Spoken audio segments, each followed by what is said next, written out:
High, আমরা সবাই আশা করি ভালো আছি। এবং আজকে শুক্রবারের দিন, আজকে আমি আপনাদের কাছে নতুন একটা ভিডিও তৈরি করার জন্য চলে এসেছি। এই ভিডিওটা হবে জিআরই কে কেন্দ্র করে। এখন জিআরই বিষয়টা হচ্ছে graduate recording test or enhancing test. এখন এই টেস্টটা আমরা কেন দিই? সাধারণত স্টেম সাবজেক্টসে যারা থাকে, অর্থাৎ science, technology, engineering and mathematics, তাদের জন্য জিআরইটা খুবই বেশি জরুরি। এই জিআরইটা দেওয়া হয় মাস্টার্স লেভেলে অথবা পিএইচডি লেভেলে বা রিসার্চ লেভেলে যারা যাচ্ছে তাদের জন্য এই জিআইটা জরুরি। কারণ হচ্ছে এডমিশন করার সময় সেটা হচ্ছে নর্থ আমেরিকান ইউনিভার্সিটিগুলোতে সাধারণত এটা চেয়ে থাকে। এখন আমরা যদি অস্ট্রেলিয়ার দিকে যাই, অস্ট্রেলিয়া জিআরই আসলে নেয় না। অস্ট্রেলিয়া আইএলটিএসটাকেই প্রাধান্য দেয় এবং আপনার রিসার্চ ওয়ার্ক আপনি এতদিন কতগুলো করেছেন সেগুলোর উপরে প্রাধান্য দেবে, এছাড়া খুব বেশি করবে না। জার্মানিতে জিআরই খুব প্রাধান্য দেয়, কানাডাতে জিআরইতে খুব প্রাধান্য দেয়। সো আমরা সাধারণত জানি যে আমাদের স্ট্যাম সাবজেক্টগুলোতে বেশিরভাগ স্কলারশিপ আসে আমেরিকা থেকে। সো সেখানে যদি যেতে হয়, কারো ইচ্ছা থাকে, তাহলে অবশ্যই জিআরই দিতে হবে। এবং আরেকটা কথা হচ্ছে, যারা স্ট্যাম সাবজেক্টের না, যারা লিটারেচার সাবজেক্টের, অর্থাৎ যারা সোশ্যাল সায়েন্সে আছে, যারা ইংলিশে পড়তে যাচ্ছে, এডুকেশনে পড়তে যাচ্ছে, কোনো কোনো ক্ষেত্রে তাদের জন্যও জিআরই দেওয়া লাগে যদি তারা কোনো আইভি লিগ কলেজে পড়তে যায় বা আইভি লিগ ইনস্টিটিউটে পড়তে যায়, তাহলে অবশ্যই জিআরই দেওয়া লাগে এবং সেটার একটা স্পেসিফিক ক্রাইটেরিয়া আছে। সাধারণত 300 বা 300-র উপরে হচ্ছে মানে স্কোর করতে হয়। এখন আরেকটা বিষয় হচ্ছে, আমি আজকের ভিডিওটা আমি কেন করেছি? জিআরই সম্পর্কে অনেকেরই অনেক ধারণা আছে, আমি সেই জিনিসগুলো নিয়ে করিনি। আজকের ভিডিওটার মূল উদ্দেশ্য যেটা হচ্ছে সেটা হচ্ছে জিআরইতে অনেক কঠিন কঠিন ভোকাবুলারি থাকে, বেসিক্যালি অনেক অনেক বেশি কঠিন ভোকাবুলারি থাকে। এই ভোকাবুলারি গুলো পেরে ওঠা বা এভাবে একটা দুটো করে শেখা, বা আইএলটিএস আমরা যেভাবে ভোকাবুলারি শিখি সেই ভোকাবুলারির রেঞ্জটা আরো অনেক বেশি ডিপ হয়ে যায়, একাডেমিক হয়ে যায় এবং ডিফিকাল্ট হয়ে যায় জিআরইর ক্ষেত্রে। সেক্ষেত্রে আইএলটিএস এর যেই রেঞ্জ অফ ভোকাবুলারি আছে সেটা লাগে না। কিন্তু জিআরই করাটা যেহেতু একটা স্ট্রেসফুল থিং, অনেকে হচ্ছে যারা হায়ার এডুকেশনের জন্য যাবে, হায়ার লেভেলে অর্থাৎ মাস্টার্সে অথবা হচ্ছে পিএইচডি লেভেলে যাবে, তাদের জন্য তারা অনেকেই কাজ করে।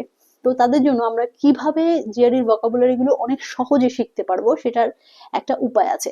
এই উপায়গুলো হচ্ছে, আমেরিকান কিছু টিভি সিরিজ আছে, শুধু আমেরিকান না, American as well as European, মানে ইউরোপিয়ান আমি বলবো যে ব্রিটিশ কিছু টিভি সিরিজ আছে এবং কিছু সিনেমা আছে, যে সিনেমাগুলো দেখে আপনি আপনার ভোকাবুলারি লেভেলটা অনেক অনেক বাড়াতে পারবেন। আজকে আমি সেই সিনেমা এবং সেই টিভি সিরিজগুলো জানানোর জন্যেই এখানে এসেছি আপনাদের সামনে। এখন আসুন আমরা জেনে নিই। তাহলে প্রথমে শুরু করি টিভি সিরিজ দিয়ে। টিভি সিরিজ যদি বলি তাহলে সবার ফার্স্টে সবার যেটা মাথায় আসে সেটা হচ্ছে বিগ ব্যাং থিওরি।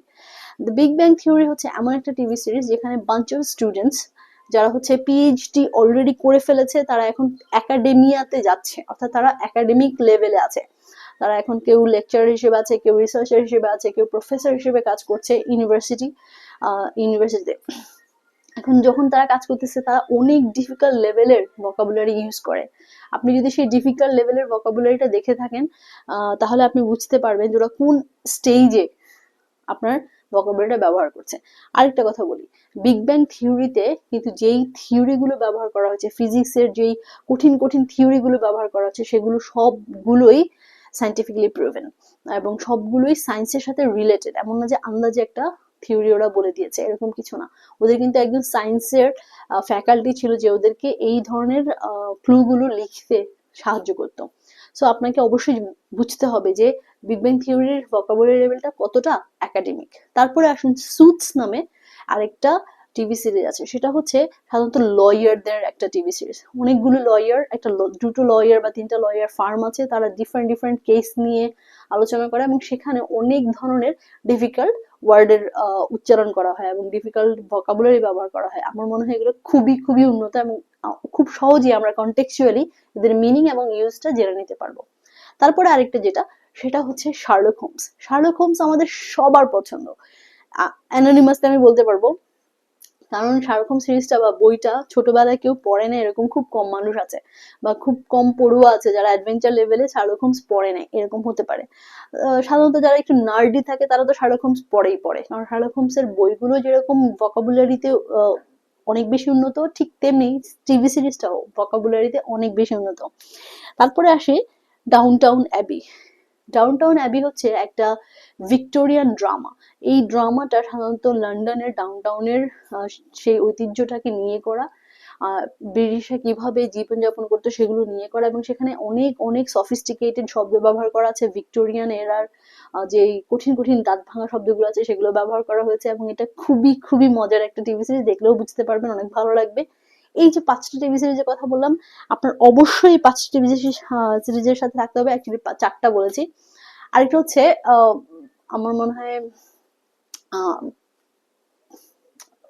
এটা এটা আসলে বলবো কি বলবো না এটা আমি চিন্তা করতেছি। প্রিন্সেস ডায়ানাকে আমরা সবাই পছন্দ করি, তাই না?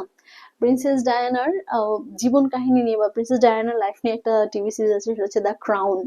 এই দ্য ক্রাউনের ভিতরে রয়্যাল ফ্যামিলি ব্যবহার করা হয়েছে। যেহেতু রয়্যাল ফ্যামিলি ব্যবহার করা হয়েছে, তাদের শব্দের ব্যবহার, প্রেজেন্টেশন, কন্টেক্সচুয়ালি তাদের শব্দের ব্যবহার অনেক অনেক বেশি উন্নত এবং অনেক বেশি সফিস্টিকেটেড। সো ওইভাবে আপনি ক্রাউনটাও যদি দেখেন তাহলে অনেক অনেক শব্দ জানা যাবে। হয়ে গেল 5টা টিভি সিরিজ। আবার মুভিগুলো নিয়ে পরেরটাতে আসবো। Take care.